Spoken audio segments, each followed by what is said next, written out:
to A Well-Designed Business. My name is LuAnn Nigara, and I'm so glad you found this podcast. Together with my husband Vince and our partner Bill, we have grown our company WindowWorks from the ground up. So I know and I understand the challenges you face in running your interior design business. I also know that your talent alone isn't enough to ensure your success. So on this podcast, we talk about strategies and practical steps to help you grow your business.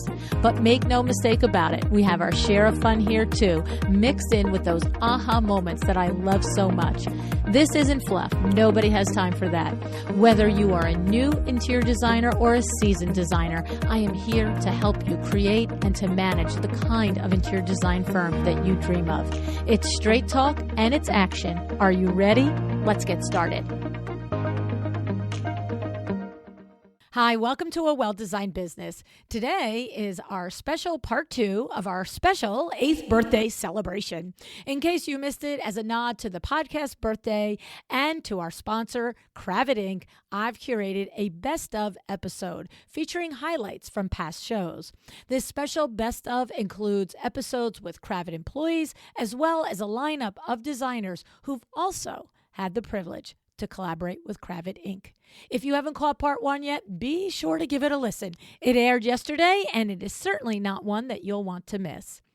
So let's jump right in to episode 2. Next up is Barclay Butera, renowned interior designer, chatting with me on episode 122 about his experience with Kravet Inc. You just said you weren't an interior designer that went into licensing, that happened to go into, you said you created a business out of licensing. So that was an intentional thing on your part okay, how can I expand my world? How can I expand my business? Let me consider this. That was an intentional thought process? Yeah, I mean, when I was approached by Kravet, it basically opened up another world that had not been opened up before, and and they're very, very good at what they do, and I've had great opportunities with them. We have 2 more fabric books coming out next year, so I progressively grow with them like I grow with anything I do, and them teaching me how to be a great license as given me the opportunity to license in almost every facet of home. Isn't that interesting? So you had a positive experience there with Kravet, and it sparked an idea, a thought, a marketing thing for yourself that said, I learned this. This was a good process. This is the right way to do it, and let me see where I can duplicate it in other product lines. Correct. Wow, that's pretty interesting. And to tell you the truth, and then you get noticed by other, other owners of other products, right. Product lines that want your talent. Right. So, I've been very blessed in that side and have become a very large license entity. Mm-hmm, mm-hmm. So I have to ask you, because I ask everyone that's been on the show that has had an opportunity to work with Kravet about the experience at the studio, about working at the studio with the artist there and coming up with the fabric, your designs, and putting the book together. What was that like for you, Barclay? It's always fun. I really, really enjoy. I work with Mi Young, and Mi Young is one of the talents there with Scott Kravet, and I really, really enjoy working with that team. They understand me. I've traveled with them. We've gone to great fabric shows together, and I think they appreciate my aesthetic, because I bring a definite feel, a definite perspective that no one else. No other license brings to them, and I like filling that niche. So I really, really enjoy them, and they're great people to work with. Incredibly great people. Yeah. Yes, I have not met a person yet that was even middle of the road about their experience with working with Kravet and the family and the employees there. It's a very special environment, really, truly is. And I know it to be true, and I say it all the time to the listeners, and I'm so grateful to them for their sponsorship and so forth. But it has been repeated month in and month out by every single person I've come in contact throughout the year that is also connected to Kravet. There's never been it's been okay, you know? Oh, no. It's a wonderful, when I go to the studio, I look forward to it. It is something that I really, really enjoy. Yes. Yep. I mean, yes, I know it. It's awesome there.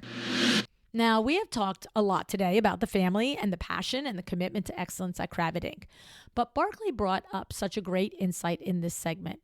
Every one of these Kravet collaborators brings a different perspective, brings a different edge and a different look. And that is another reason that Kravet shines compared to the competition.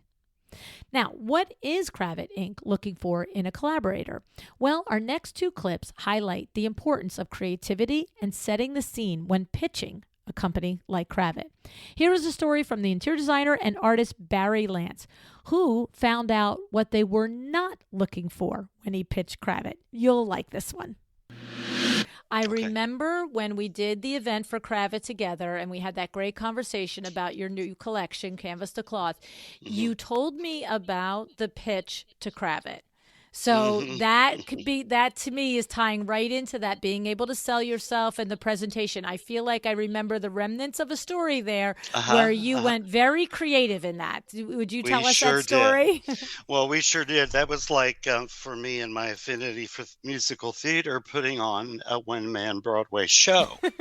I had approached Kravet about a collection, and Kravet, to preface, was my choice to go to and pitch the idea because I have sold Kravet fabrics and furniture and carpets my entire career, and I just love their product.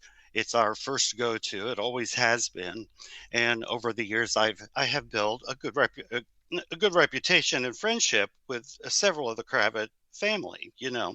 So I said to one of the people, I really think I could come up with a collection that would be really strong for you. So they're very cautious about, not wasting their time, but spending time talking to someone like me that wants a collection of fabric. And they were very kind. They got back to me. They said, yes, let's do that. Why don't you put a few things together and come to New York? And Scott Kravet will be there and part of the team, and you can show us what you got. So being the extraordinary presenter that I feel like I am, Amanda, my daughter, who we'll talk about here in a little bit, put together a gorgeous color coordinated presentation consisting of a truckload of my art, big canvas paintings. I think we took like 15. Wow. Big 48/48s and larger. And then, of course, a few smaller studies showing all the colors, and then books of the patterns and how many colorways. And it was really very, very thorough and completely color coordinated in one of the colors at the time that was really incoming into the interior design field, purple. Okay, Amanda even bought the right dress. I bought the right suit, the right tie, the right scarf, the shoes, everything in purples and lavenders with a little bit of green. So we set up several hours before in the big conference boardroom at Kravet in New York, and lined the room with the accessories and the artwork and the layout and the papers and all that stuff. And we're dressed all, in this kaleidoscope of lavenders and purples and greens. And the Kravet people come in and they sit down, and purple, they're saying, oh my gosh, well, I come to find out within 10 minutes of the audition, as I like to call it, that Scott Kravet, who's in charge of all textiles, his least favorite color is, guess what? Purple. And there is very, very little purple included in the Kravet textile line. He just never liked it. He didn't put it in in anybody's collection. He's always steered away from it. So there we are, singing and dancing in purple. And I find that out. So that was a sweaty moment, and I thought, oh my God, I think purple's going to be really big. And by the way, it did become a huge, color trend there for a while. And it still is, purples and lavenders. So that was the funny thing about that presentation. A lot of the things that they ended up liking and using were recolored. But Scott Kravet is such a great guy. I like him so much. He did put in a couple lavender pieces in my collection because I pleaded with him to do so.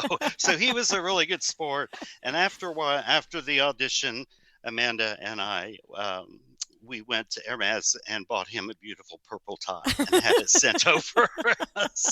And we still laugh about that because it was, had I known that he didn't really like purple, of course, I would never have presented in that color, but it worked out. It worked out just fine.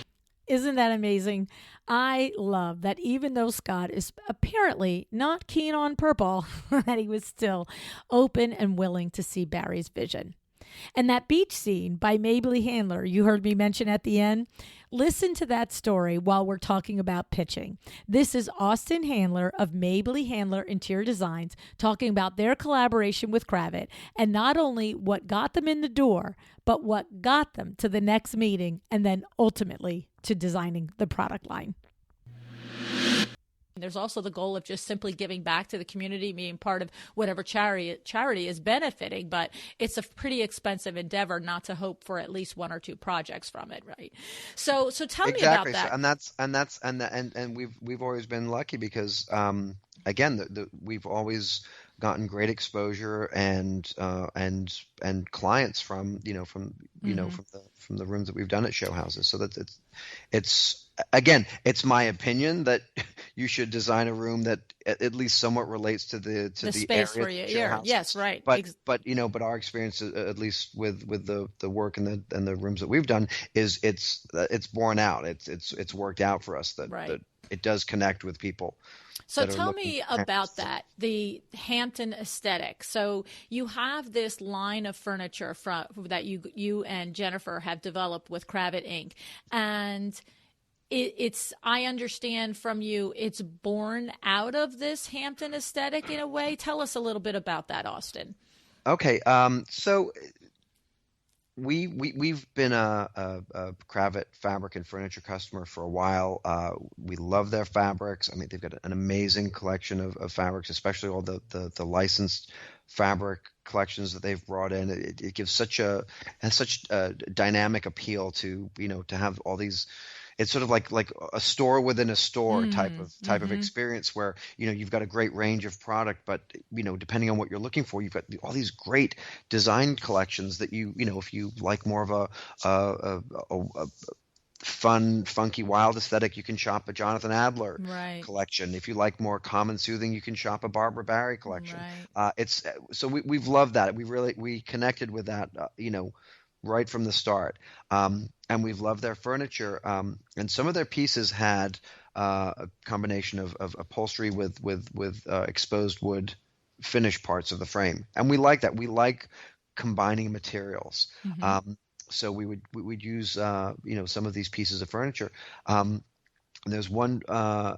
There's one finish in particular that we liked. It was called Milk, and it was sort of like an off-white painted finish. It felt very fresh and beachy, and so that's the finish that we would use in whenever we ordered furniture. But a lot of their other finishes were a range from medium brown to dark brown to black, which work for 90% of the country loves that and designs with that day in and day out, and they love it. So it's not a surprise that that's what the majority of their finish choices were. But for us working in a coastal area, we were really attracted to more of these sort of lighter, fresher finishes. And over the last few years, you start seeing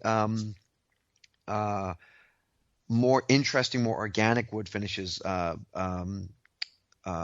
and walnut that's been cerused, that has sort of a driftwood feel. And so every now and then you'd see a furniture manufacturer that would put out a couple pieces in these interesting finishes. So I guess we started reaching out to more of these other these other finishes, furniture in these other finishes that we liked.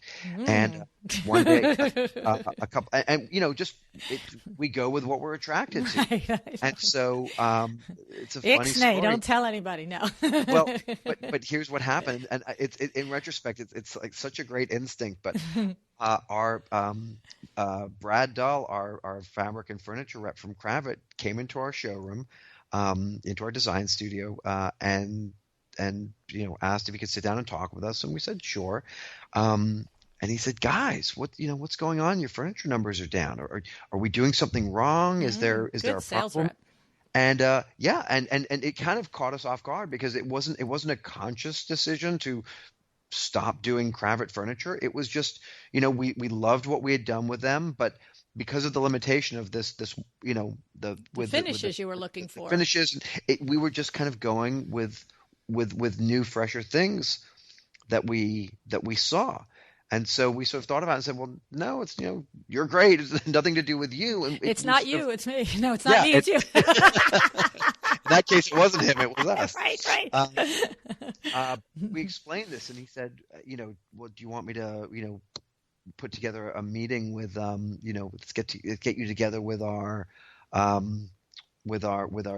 designers and see if you can give them some feedback. And Jennifer said, or we could just skip that step and design a furniture line. Go, Jen. and Brad said, do you want me to see if I can set up a meeting? That's a different meeting, but I can work on that one too. Exactly. And we kind of laughed because we said, well, as we've known the Kravets for a while, and we probably could have picked up that phone ourselves and called for a meeting to pitch a furniture line. But the irony is we'd had this idea of doing a furniture line in our heads, just, in the back of our minds, like we should take some time, maybe on vacation and really just start sketching out, a furniture line, because we had ideas of what we like. And it was one of these things that, literally the someday project, right? Yeah. Yeah. The someday that never came. Right. Right. But this literally was a back of our mind, thought for 5 or 6 years, and we never managed to sit down and have that time to sketch and to pull a line together. So we laughed and said, "Okay, Brad, set that meeting up." And he called us back within a couple of days and said, "I've got your meeting set up with Lisa Kravet and Mary Ellen Walsh, the head of furniture for Kravet. Are you available in a couple of weeks?" Wow. And we said, "Sure, yeah, we could come in and talk."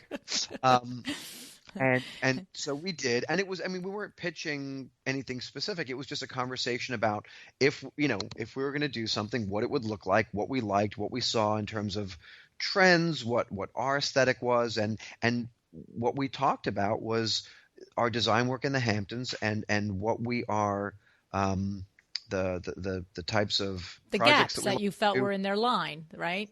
And well, it was really more. It didn't even start out so much about the gaps as it did about what we're attracted to, what we like, where we see, the finishes that we're attracted to, and then it was sort of brought into,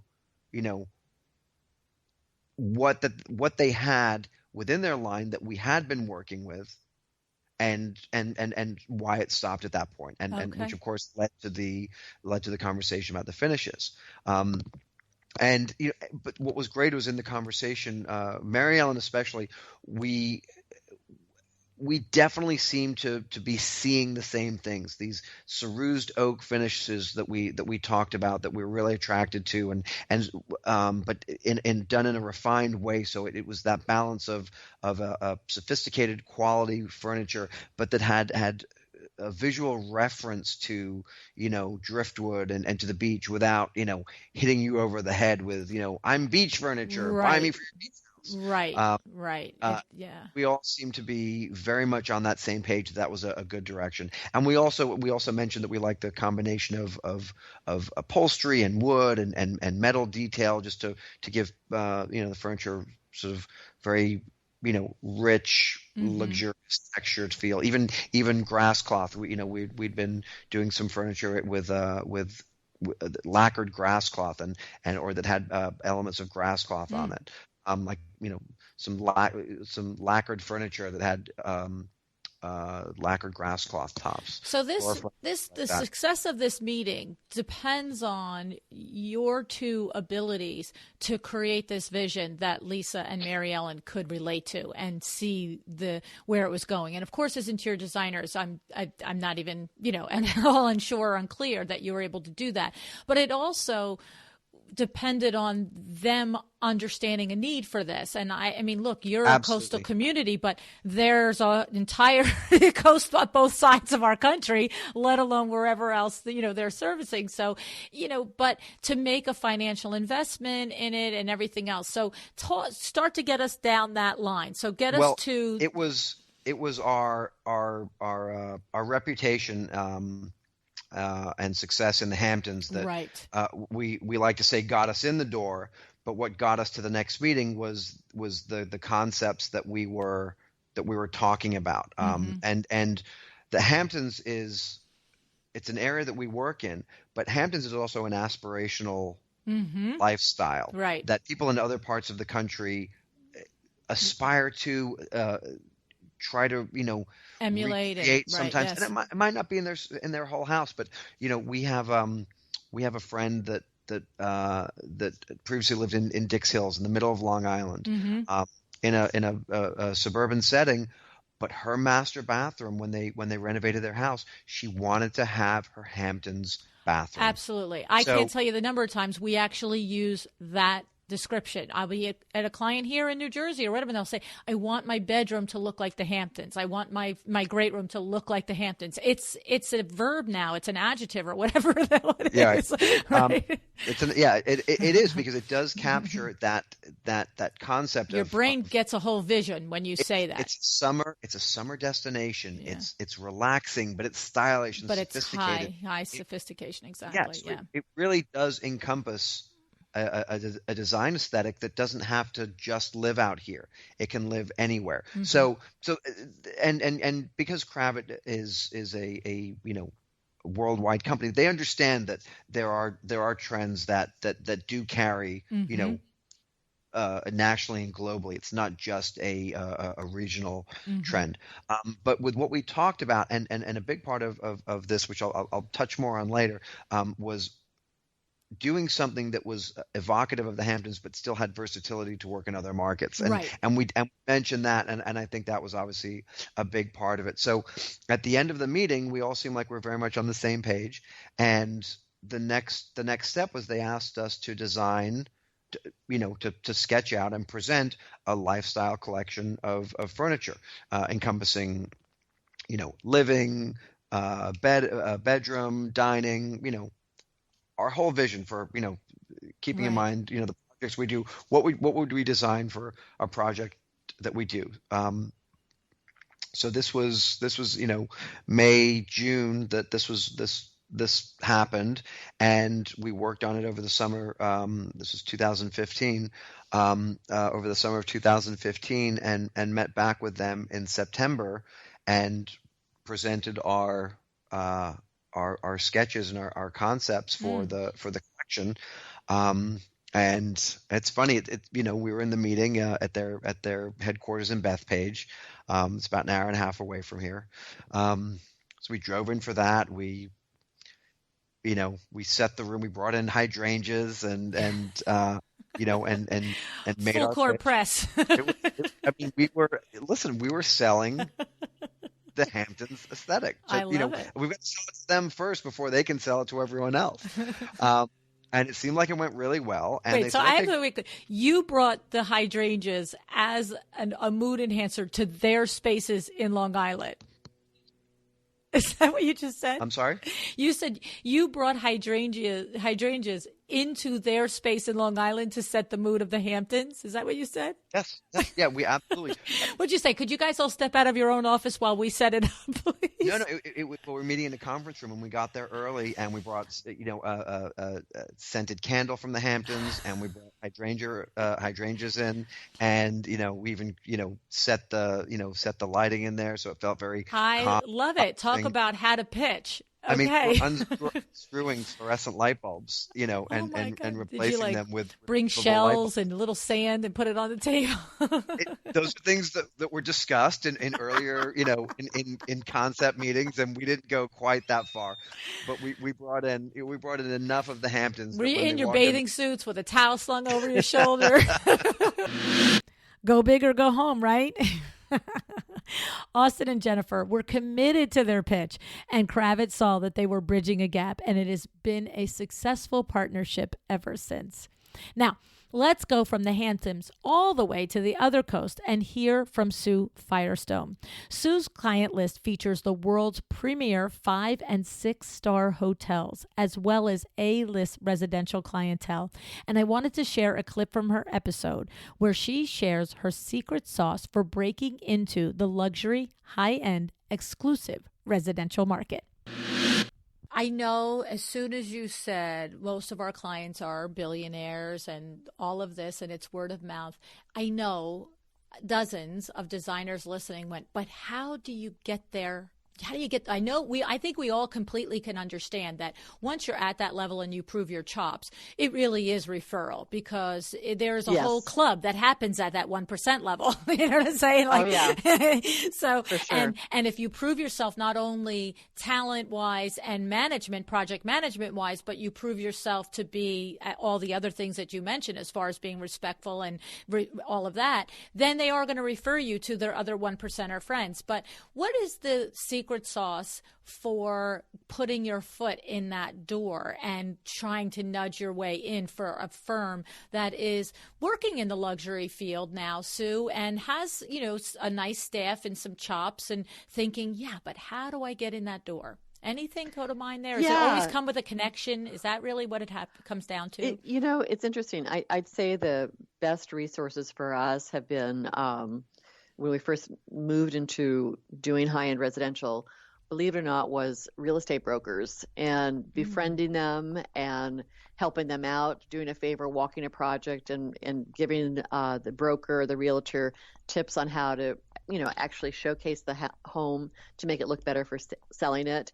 Then that, of course, opens a relationship where they feel like they owe you something. Again, free consulting, it's a no-brainer if you know what you're doing. Mm-hmm. And realtors are the first ones that a client, when they're buying a home, is going to meet. Now, of course, many very wealthy clients already have had designers, but you'll get a lucky break sometime, and then the realtor will refer you, and because you've done a good job for them in terms of helping them sell the product. And then also, I would say and suggest architects, luxury architects, again, befriending them, joining the organizations that they belong to, going to events that they go to, getting familiar with their work, complimenting it. Again, asking them if they have things that you could do, help them design a spec home, which is, not a huge fee, but again, they can understand your talents. So we have found that both realtors and architects are a huge referral. And then the next one moves into landscape architects, believe it or not. Again, the other major consultants that a client will need when they purchase a new home or when they want to remodel, you have to think, especially, who else they're going to be talking to. So I'd say, again, realtors, brokers, architects, landscape architects, and then there's the whole world of project managers, and then there's a whole world of business managers, which, again, if you can get in there, they obviously are looking out for their client on every level. So, again, making connections, going to parties that they go to, going to associations that they go to, and just, being social and being friendly and trying to help them out. Then they'll feel like they can you refer you, and you've proven yourself to them through whatever, a small favor. And that's what I would recommend for people who want to break into the high-end, super exclusive residential market.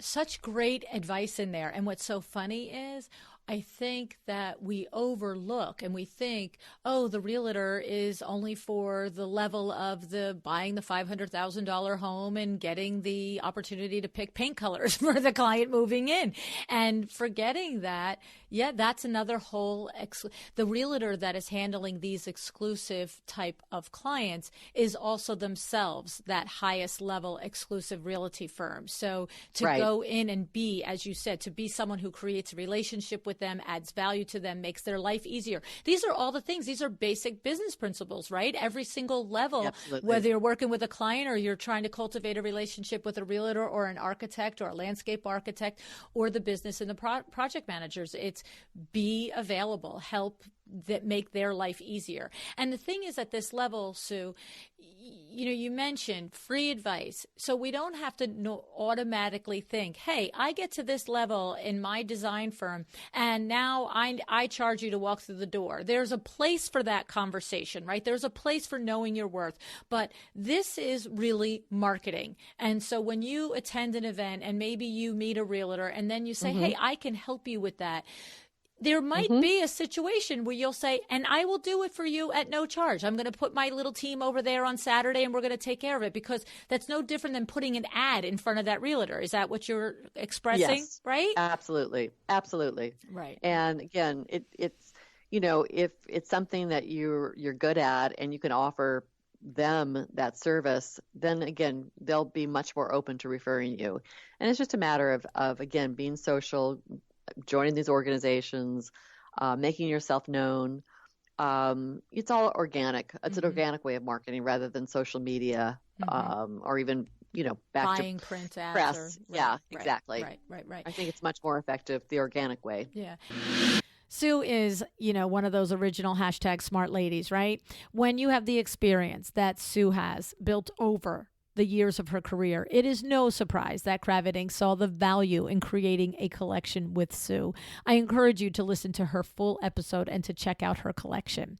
Now, here is an unusual episode that highlights that point, and coincidentally, this was a live interview that took place the same day that when our 100th episode with Scott aired. This was a live interview from BDNY, Boutique Design New York Trade Show. I spoke with Robert Dubin and Karen Keating of Kravet Inc. about the niches and the specializations within Kravet.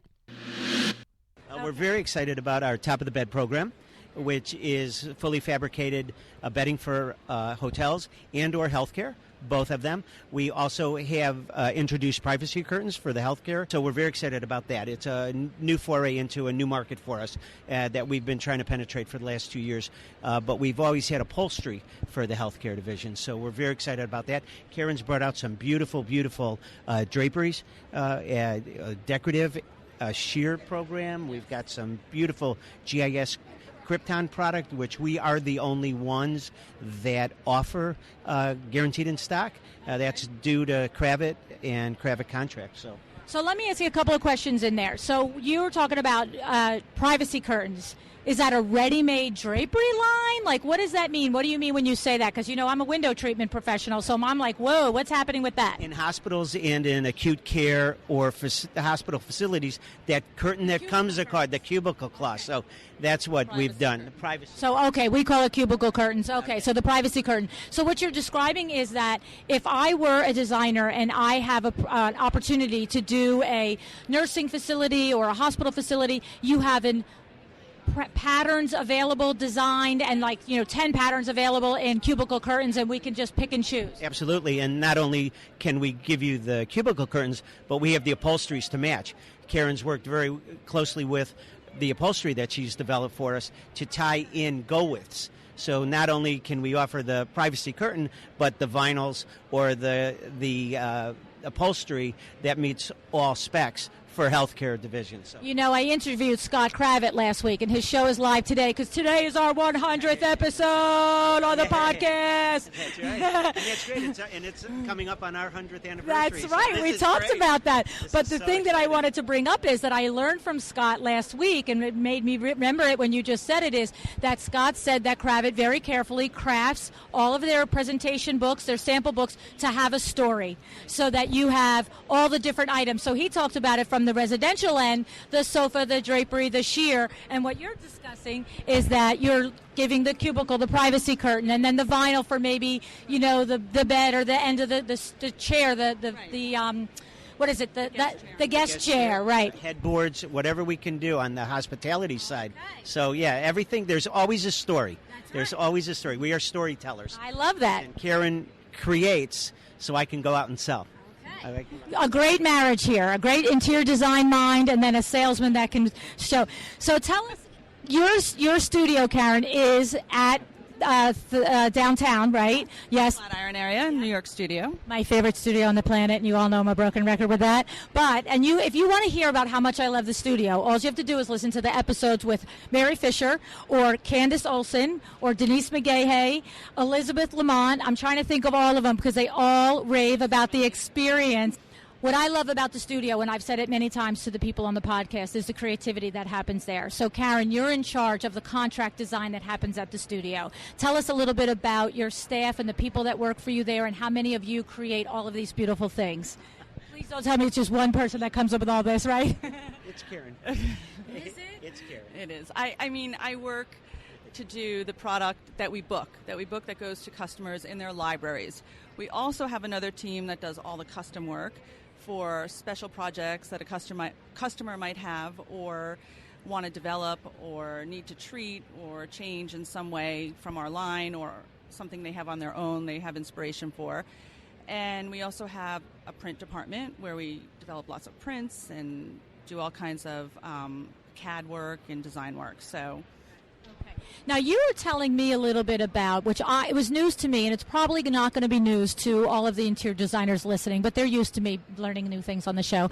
So you were explaining to me that, like in my showroom, I have all of the Kravet books from couture to contract to ready to ship, and what you were explaining to me is that if I happened to have the opportunity to do a contract project, but I loved a couture fabric, and as long as it was, I don't know if there's a minimum yardage, but I can come in and call Kravet and say, I'd love to have this fabric sort of cross-developed for that use, for the contract use. Tell us a little bit about that.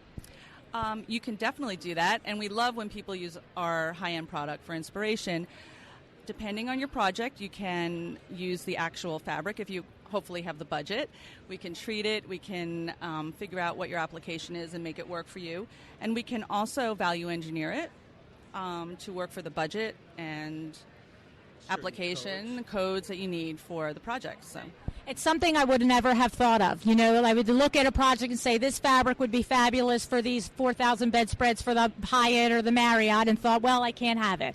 But you will work with an interior designer to maybe put it on a different ground or do something to it so that we get the feeling and the reminiscence of that higher-end fabric, but we can produce it. And that's from a print standpoint. We will also do that on upholstery.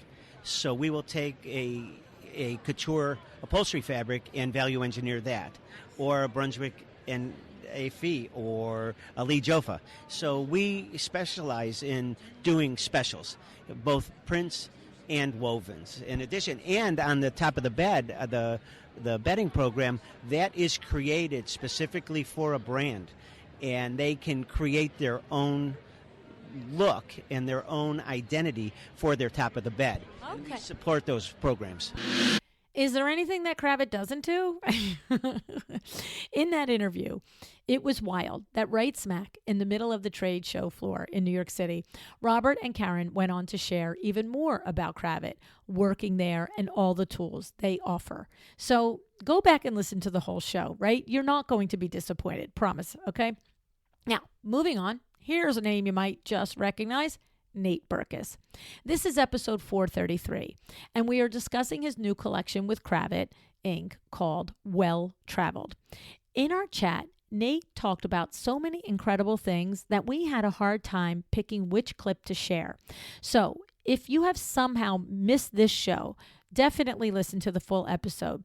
For today, we decided to share what Nate had to say about the importance of knowing your roots and staying connected to your why in design.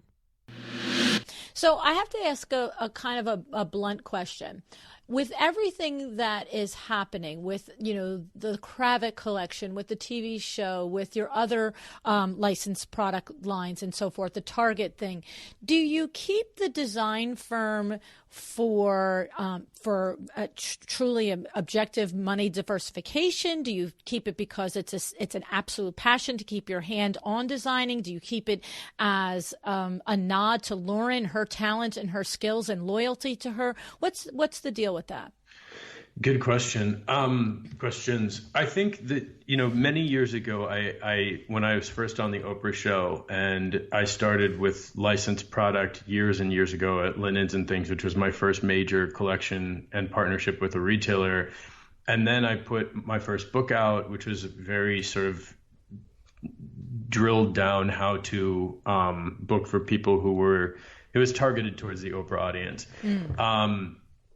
I thought to myself, do I really want to be the guy who's getting emails from people, or phone calls really at the time, from people because their sofa's late or they saw a string pull on their silk pillow? Like, do I really need to do any of this? Like, I'm on television, I've got a passive income largely because I'm designing these products, and while I'm sleeping, someone's buying them, and the book is a New York Times bestseller. Like, what am I doing? And at that moment, I think it was like 2006, I thought, you know what? It's what connects me to every single other aspect of this. I need to be in someone's living room. I need to see these spaces come to life. I need to see the triumphs and the errors, and I need to sense physically the reaction of the client when they're moving in or seeing it for the first time, or when I'm invited to go back for a glass of wine and see how things are holding up. And I think that is really the genesis. That's the basis for everything else I do. I tell young designers all the time when I'm speaking publicly and someone's hand goes up, and it's inevitably a question for me is, how do I get started, or what do you think is important when you're getting started? And for me, it's, you need to know your history. You need to know the difference between you and another person that's just starting out and, making an Instagram account and printing a business card, is that if you need to spend some time doing research, because that's what happens and that's what the client is paying for. And so, I feel a responsibility to still be a real designer and really have design projects and design clients so that I can go through Pantone colors and pick what towels are going to be sold at Target. It's all very much interconnected for me. And licensing and products are terrific because I travel. I'm on my 5th passport. I mean, I love seeing things in other cultures and all of that. But I'm constantly making decisions when I see things about what I could translate that color combination to or that pattern to. And the same thing happens when I'm assembling a space on behalf of someone else. So I didn't close it in 2006, even though I didn't need it financially. It just felt, I thought, do I really want to be the guy who's just on TV and just doing all these other things? And the answer is no. Right. It connects you to the why of all the other things that you do, it sounds like. Well, you need 100%, and you need to be living and inhabiting and working in that genuine space, I think, to be good at anything else. I mean, you wouldn't know about fabrics launching. You wouldn't know about new furniture designers. I spend hours on First Dibs. It's like, I wouldn't be doing that necessarily just to, to prepare for a new collection with one of my partners. So it matters. Touching things, handling things, assembling things, combining things, and being present when all of these different elements come together in a physical space is a huge education every single time. Right. I love it. Like Kravet Inc., staying connected to the pulse of the industry is key to his success. With all of his revenue streams, Nate didn't necessarily need to keep designing, but he explained how he recognized the importance and the educational benefits to staying connected to the design work.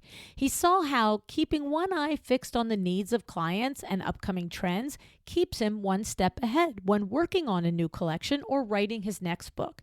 And I love this outlook. Since we're talking about design, let's go to episode 465 with Jan Showers and hear her perspective on being published and how it can positively impact your career. It's a worthy goal to want to be specifically included in something like the AD 100, but depending on your business model, it's really may or may not have any effect on your direct business, right? Because if you're not capable of doing work nationally or internationally, but just being named. Tell us a little bit about that, how the opportunity comes up. Is it a total, hey, we surprise you, we tap you, or is it something that you do consciously throughout your career, cultivate the local and the regional and the national coverage? Like, is it a chicken or the egg, Jan? Well, I don't think I cultivated it at all. I think it certainly is a worthy goal, and it's certainly something that I was very, very excited to be listed on. But I think what you do for me is you do the work and you get published. Getting published is a key to getting noticed. I will say that. Okay. And I don't think you're going to be noticed if you don't get published. And I think a lot of designers don't understand that, and that's something they need to understand. The bigger and higher end the projects are, the more apt they are to be noticed and published. I will say that as well. That's just a fact. There's no way around that. Especially, I think, projects with good architecture are important. And I have to say, LuAnn, I think luck is a big part of getting those projects. You know, luck is involved in everything, in my opinion. But anyway, you got to work hard first. That's the first thing I would say. Work hard. Right. Then I would say, as far as other things, I would be sure to photograph everything that you think is worthy. Because if you don't photograph it, not only for social media and for possible publications in magazines, scouting shots, you need it for portfolio. We'll get to this probably later, but for me, it was great because I had so much photography for my first book. So all of those things help contribute to, I think, being noticed. Okay. And so what you're saying is that if we're talking to a designer listening that maybe is, it's so hard to pin the years, but say 5 to 10 years in business, 5 to 12 or something, where they're past baby designer stage, right? They are coming into their own. They're little by little having more consistently those full service luxury projects that are, as you said, of higher budgets for more profile type things, high profile type things. So the thing is, though, that it does, you agree that it does start with really being happy and going after the local and the regional. Like national isn't the first thing we go for. You're saying build that body of local and regional recognition, right? Is that the case? Course. Yes. Absolutely. Of course. Yes. That's how it works. And then once you are, how many years were you in business, Jan, when you were named to the AD 100? Do you recall? I don't know. Oh goodness, probably 20. Yeah, see, or more. Right. It doesn't. You know? Right. You're to your point. You put a lot of hard work in, and we always say on the podcast, you have to be prepared to get lucky. So I love that luck is part of it, but there is 20 years of preparation that made it so that you could be lucky to be named AD 100. Right. Exactly. 20 years of hard work. That's it. And once it happened, so you're 20 years in your career, you're established. You've done a terrific body of work that's been high profile, published, and then the AD 100 happens. Is there, of course, the honor and the pride? Is there other tangible things? Did it really change, the type of clients that called you? Did it change the locations of clients, or is it just a terrific feather in the cap at that point? Well, I think it did all of the above. I think it certainly gives one more credibility. I think it justifies a fee structure that is, if your company is performing at a very high level, I think it justifies a fee structure that is in keeping with that. I think it certainly commands respect in the industry. And I think, of course, licensing opportunities come along. Okay. And certainly you're considered worldwide, really. Right. I mean, we were already doing projects, in London, in Toronto, all over. I mean, so we were already doing that, and sometimes I think that's important to be named to that list as well. But it certainly added to that. Jan has such a valuable perspective on getting published, servicing luxury clients, and running a team that gets it. It certainly elevated her status, and that helped Kravet Inc. take notice. And it also went a long way to creating that gorgeous collection with Jan. So take time to revisit her full episode and definitely check out her Kravet Inc. collection. Now, here's another clip, this one from Malene Barnett. Malene is an award-winning textile and service designer, as well as the founder of the Black Artists and Designers Guild, a collective of independent Black makers. In this clip, Malene talks about how to get into developing a product in the first place and how her relationship with Kravet developed, which led her to being asked to work with them on a collection. If somebody's out there thinking, well, I have a passion for designing lighting, it's like, well, how do you get from like the drawing on the paper to the person who builds it? How do you get from the carpet in your brain to the person who makes it? How does that happen, Malene? Well, first you have to think about, with any product that you want to make, you have to think about where is it being made. Like, think about the people in the industry. Where are most producing? So, for example, since I'm in the rug business, I wanted to do hand-knotted carpet. So it was just naturally a natural progression to go search Nepal, because most of the hand-knotted carpets are coming from Nepal. And so I said, okay, so then what I did was I decided to join Goodweave, which is a nonprofit organization that certifies that the carpets are made child labor free. And they give you a list of manufacturers that they approve. And so then you can start to build a relationship that way. And once you have your collection drawn, I use the computer to do all my work now. So all my information is exchanged via email with my manufacturers. I invested in the proper tools, because I think it's really key when you're developing product to have the proper tools to produce. It's one thing to have the idea, but it's like a painter that doesn't have paint. You really can't produce. Right. And you want quality paint. If you're going to do this as a profession, you equip yourself to the best level that you possibly can afford to equip yourself, right? Exactly. So I invested in design software. There's a color system specific for carpet design, which is called ARS. It's like the Pantone for carpet industry. And so all the manufacturers use it, no matter where you are in the world, they all use it. So, you have to simplify the process. And then once you have all the tools and you have the right person who can make you ask to make a sample, because you want to see who's going to work best. And I always advise to select 2 to 3 different manufacturers to see who could translate your work best. Because when you understand the manufacturing process, it's about really translation of your vision, and understanding that, especially in my business, it's a handmade process. There will be mistakes and things will not be perfect, but a lot of the times that's part of the characteristic of the final product. Right, because it is a one-of-a-kind piece each time it happens. Exactly, Yeah.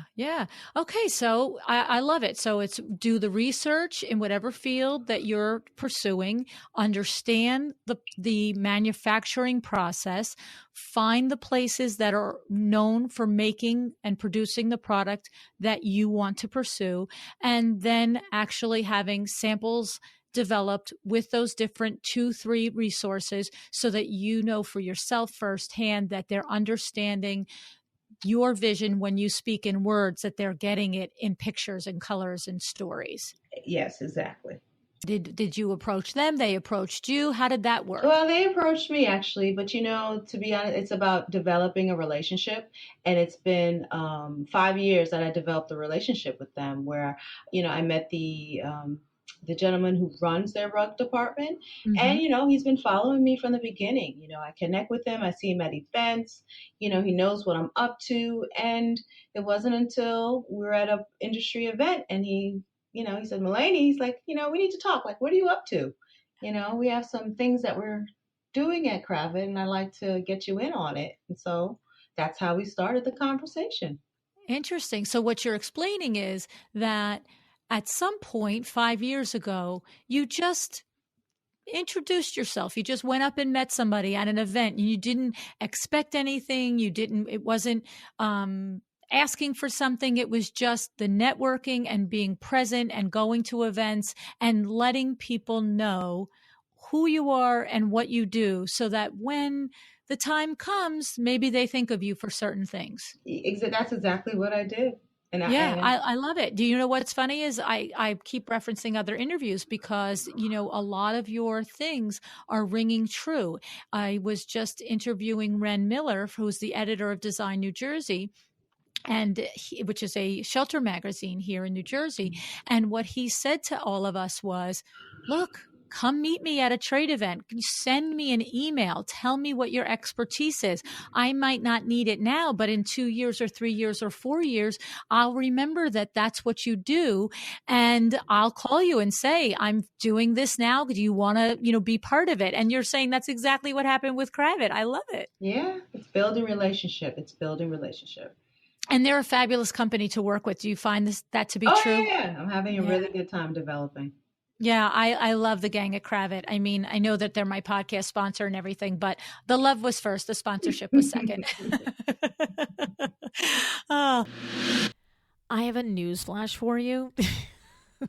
Scott Kravet is just not going to pop into your studio one day and say, hey, want to design a collection with us? No, it's not going to happen that way. But here's the thing. Like Malene said, you can take the time to form a relationship. You can be a good human that shows up and isn't in it for anything other than mutual admiration, respect, all the things. And then you never know what could possibly happen. And I remember in the other clip from Jan Shower Show, she said, you have to be prepared to be lucky. All right. We've said that 1,000 times on the show since she was here. And I love that line. All right. I am having a ton of fun. I hope you are too. We're going to go now to one more show with Joni Vanderslice, episode 101. We've talked about the family, about the creativity and the passion at Kravet Inc., but we'd be remiss not to talk about their heart. It was just Valentine's Day after all. So in this show, Joni Vanderslice shares the Valentine Project and how Kravet Inc. has helped her is particularly fitting. You've also worked with Kravet on developing fabric. You have the line of fabrics called Tanzania. And I know that inspiration for those fabric comes from your travels and also probably specifically from the creation, what you have, the Valentine Project. And I would love, because you have shared so much information with us today to help our businesses run better, I want to give you a few minutes to let you tell everybody about this Valentine Project of yours that you'd have, because I think it's really something else. Well, thank you. The Valentine Project is an orphanage in Dar es Salaam, Tanzania. And we have now 20 children aged 2.5 to 9 who live full-time at the Valentine Project. It started with my husband, whom I mentioned earlier, is a physician, going over to Tanzania for a medical mission trip and falling in love with the people, and eventually through his trips, meeting the Bishop of Dar es Salaam Anglican Church, who then became Archbishop of Tanzania, and he came to visit with us annually. And we got to know each other well, and he would continually ask me to come as well. And I would say, Archbishop Valentine, I so support Rick, my husband, and what he's doing. I love that he's doing this, and it's great. But no, thank you. I'm an interior designer, and I know nothing about medical, and I have 2 young girls, and we don't both need to be going. This is just not where I am right now. And eventually, when the economy downturn occurred, my husband looked at me and said, we do not have a trip this year because people, of course, were not traveling, but I want you to go with me, meet my friends, see what the Archbishop is doing, and really just see what it's all about. And if you'll go, I'll take you on a great safari. He bribed me. Smart man. He was. And I said, if you'll do it during the 2 weeks my daughters are in camp. Now, during this time, I was working and worked for 10 years on a project in Italy and had to travel there a lot, and just thought, I don't want to take more travel time away from my daughters. So off we went. But before that, we started talking about our trip. And before we actually left, we ended up with 14 people going with us on this trip. Like, if I got to go, my friends are coming with me. Yeah, they all went, well, I've always wanted to go to Africa. Why not? So we ended up with this whole group going. And the Archbishop took us all over to see the schools and the orphans they were caring for, street kids, really, just giving them a drink in the afternoon or mosquito nets, and seeing the conditions and seeing other orphanages. And we learned that there are more than 2 million orphans in the country of Tanzania, and the government does nothing for orphan care. They don't believe in it. And so any orphan care or street children care is through private money. And he offered us a piece of land. And at the end of the trip, we all looked at each other and said, what do you want to do? And they all looked at us and said, what do you want to do? And I said, we need to build an orphanage. And they said, we're in. So it took us about 7 years to complete the project, with all the learning and obstacles and governmental issues. But we did open just a year and a half ago, and just adore these children, have loved what it's done. And, you know, the big blessing, there's so many, I would say, we're much more fortunate than the kids are, of all the relationships, to have 2 teenage daughters who get to experience this, and, you know, a different world perspective and purpose for them. But more than that, I never thought that my interior design world and this would intersect at all. And when Scott Kravet and I met, we talked about a line for Kravet, and he asked about the inspiration. And I told him about how much I loved the fabrics of Africa. And we started developing along that line. And he then took his family to Tanzania. It was a big surprise when we launched the line, and Kravet came back and said, we'll give $1 a yard for every yard that's sold back to the Valentine Project. So, you know, I get emotional every time I talk about this, because it's just a really cool thing when your passion and your purpose really intersect. And that's what has happened. You know, I read what I read on your website about it, but I only knew the tip of the iceberg. I didn't know all of those details. And it's really, it's amazing. It's really something else. I can hear your passion for it. And it's funny is whenever I hear a story, I always hear it on 2 levels. I hear it on the emotional level. I hear the way it hits me and the soulful things that hits me about it. So in that story, it's, your awakening and your aha to what's happening in Tanzania, and you and your friends all looking at each other and saying, well, we can't just do a safari and go home. We have, this touched us. We have to do something. And then you take it and do it.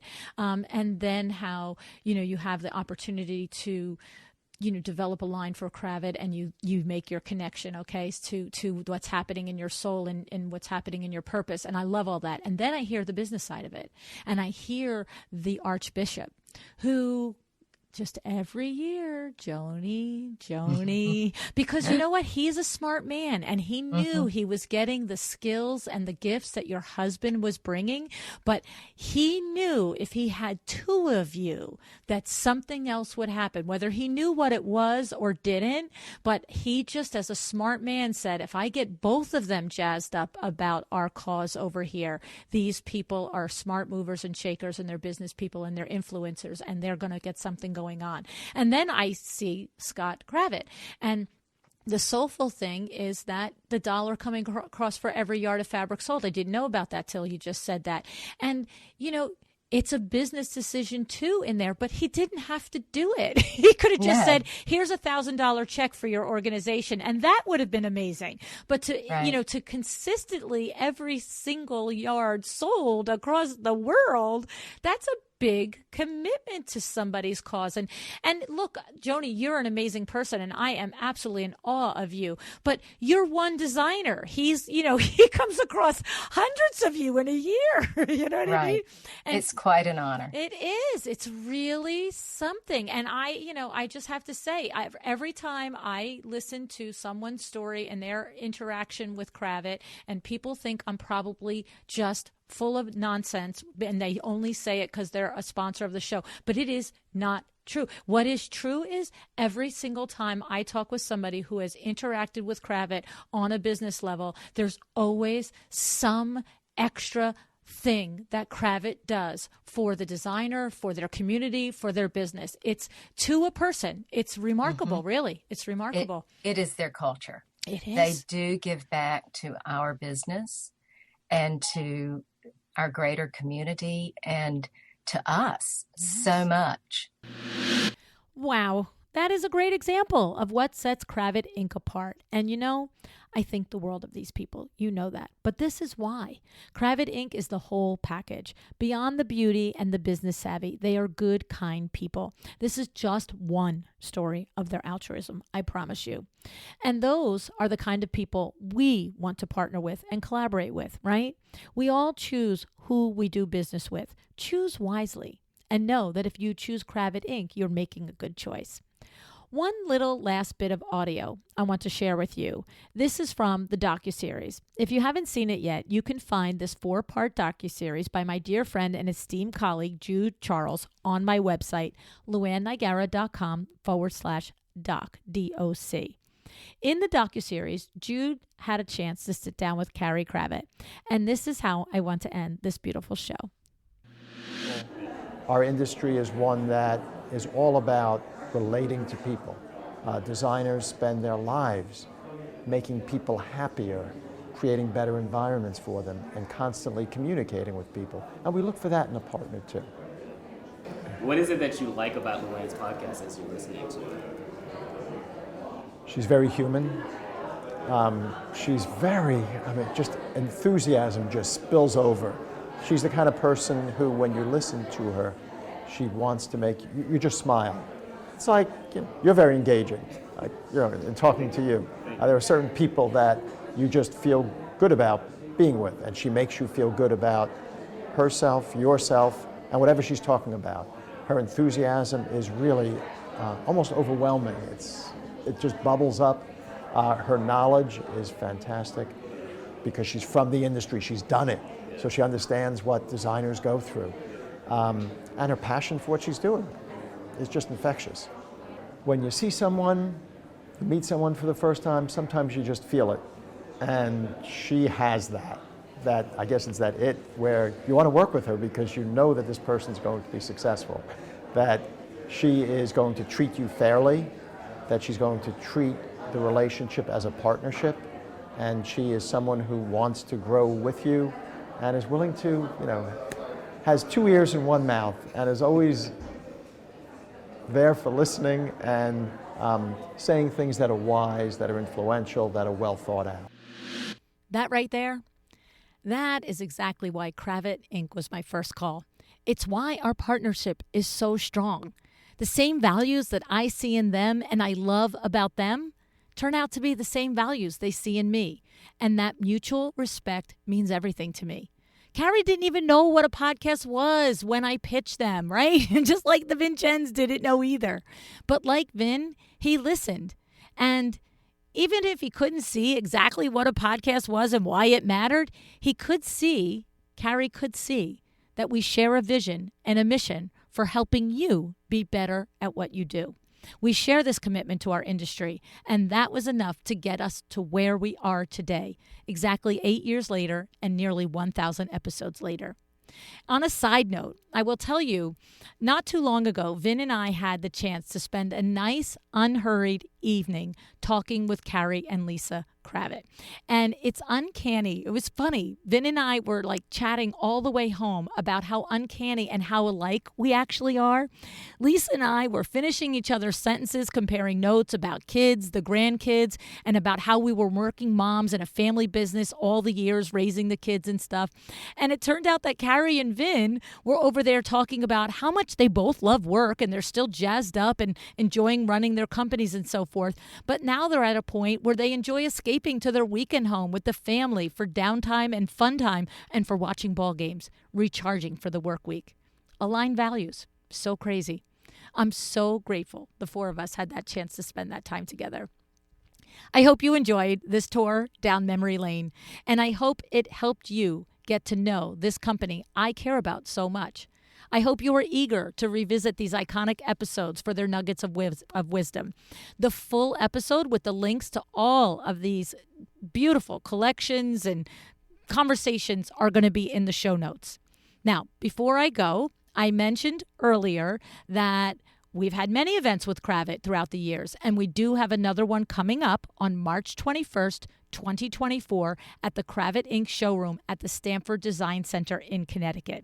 This is a free event and a wonderful chance for you and I to meet, for you to meet the Kravet team, and to see all of their beautiful products. So please go to LuAnnNigara.com/event, and the link will be there to the RSVP. All right, I'm sure we'll also have the link in my link tree and all the things. So thank you, Kravet, for being on this journey with me. Thank you to you for listening and for showing up and for doing the work to make your business a well-designed business. Here's to many more episodes together. Decide to be excellent.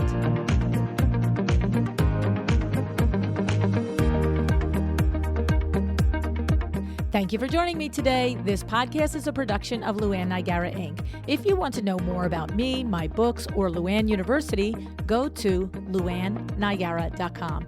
And if you are interested in having WindowWorks help you with your next window treatment or awning project in the New York, New Jersey metro area, go to WindowWorksNJ.com to learn more. Have an excellent day.